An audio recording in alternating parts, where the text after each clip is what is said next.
So I'm having a chat with Sammy of Dead Lakes. How are you? Oh, I'm doing wonderful. How you doing, Jim?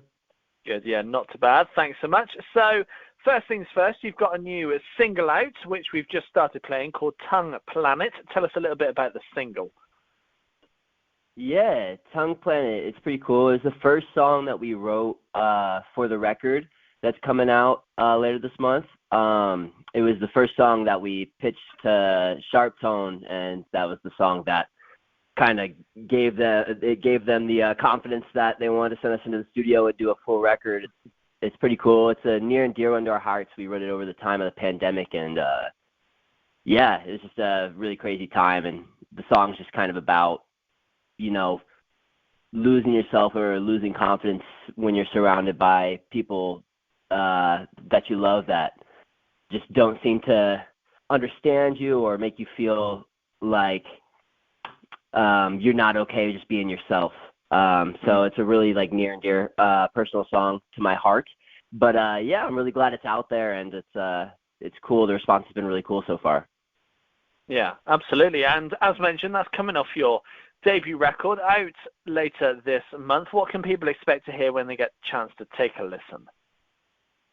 Yeah, the whole record's really cool. It's very dynamic. There's a really terrible dumb interlude on there that everybody's gonna hate. I'm really excited for people to hear that. But it'll only take a minute at a time, so it's okay. And then we've got one more single dropping the day the record comes out that I'm really excited about. It's super different than anything we've released before, so it's my favorite song off the record. So I'm really excited for people to get a chance to hear that. I think the record's we wrote it over the time of the pandemic, so we took a lot of risks and chances and just kind of made a record that we wanted to. So I think that people will find it exciting and dynamic. Good, absolutely, fantastic. And obviously, people will want to see you playing these tracks live. What's the plan this year with touring and festivals? Well, I am known to be a completely transparent person, so I'll continue that trend here and say that we have absolutely nothing planned right now.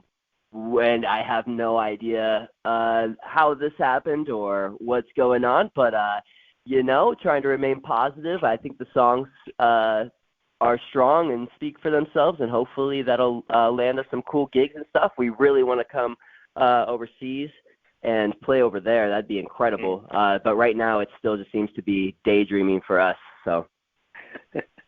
Well, will that give you more chance to write even more music and work towards record number 2 then? Yeah, we've already been writing quite a bit. We actually lost one of the biggest writers on our debut record that's coming out. Our former guitarist is no longer with us, unfortunately. But fortunately, that gives us, the rest of us, a little more involvement in the creative process. So the next record is going to be quite a bit different, and I'm excited. We actually had pitched a full record, full of demos to Sharp Tone before this record, and it was too far of a departure for them to really want to support, which I totally understand, honestly, because it was during the pandemic where we were we're like, hey, we don't have shows coming up, we can really change the identity of this band, but we ended up settling on a cool middle ground record. So I think people will be really surprised at what we're capable of whenever we get a chance to do a second full length. Yeah, so do you know kind of what route you want to take it, or are you just going to see how it goes and hope the record label like it? Yeah. I mean, we know where we want to take it. We want there to be a little bit more raw of a sound. There's quite a few bands that me and the drummer listen to, and we've always wanted to kind of be more in that vein. It feels like it speaks more to us, so hopefully we get to show that off a little bit. But it's artists like Junior Varsity, Brevin Kim, kind of blanking a little bit, The Neighborhood, the 1975, just a lot of cool alt rock stuff and pop rock. But with a little bit of a more authentic raw edge that we haven't been able to show off, because I feel like we've written music to an audience that I guess is, it's usually a little more polished, like scene rock music, which is cool, and we all grew up in that, so it's still authentic to us. But yeah, we're excited to show off a newer version of ourselves into the future. I think this album that we're releasing is going to be a good bridge. So Good. And when you guys go into a studio, you've obviously got your demos kind of ready. You know what you're going to do, but how does it work for you going from that demo to a finished article? Yeah, we took our demo songs into Sam, who's done really incredible work. So he was the one who ended up engineering and mixing our record. And he's worked with like Zoe Wears Prada and a bunch of crazy bands, Between You and Me, Trash Boat, Intervals. He's insane. So it was really cool to be able to take our demos into him, and kind of what we did was the first couple of days we listened through the demos and kind of picked the final songs we wanted to have on the record, and then we went through and took all of our pre-production and stuff like that and kind of refleshed out the song structures.